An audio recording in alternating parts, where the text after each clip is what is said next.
So good day mga kapadge, ito nagbabalik na naman tayo. So ito, nandito tayo sa LD Reef, magaram tayo ng LC. So mga kasama natin puro RC lahat. So i-check natin kung makaka-jackpot tayo ngayon. So ito mga kapadge, waiting na lang. Puro RC, hinalo ko na lang, nag-invite ako ng mga RC or LC kung sinong suswertehin na lang. Kasi ang hirap maghanap ng player ngayon, tanghali pa kasi. So ito, mabilis tong run na to kasi puro boss yung lalabas. Bali tingin ko mga 4 na boss to mga kapadge. Kaya tara, check natin to. Ito, lalabas na yung final boss. Ito, patayin na mga kapadge. Final boss na pala yun. So ito, kaboom mga kapadge, may nakikita ako. Ayun, nakita mo yun mga kapadge.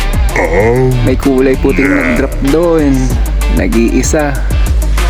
Swerte to mga kapadge, tara, daanan natin. Alam ko na swerte, sabi na nga ba eh. Tignan natin sa summary. Kaboom mga kapadge, Void Spark 3 star. Ginagamit din natin yan mga kapadge, diba? Ang swerte. Nakakuha tayong Void Spark eh, no?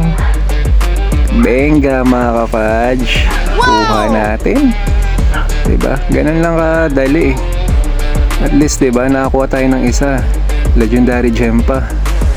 Baka sellable pa yun, pero hindi ko ibebenta yan kasi pinapalakas ko yung Void Spark ko mga kapadge. So ayan, maraming salamat sa inyo mga kapadge. Have a nice day.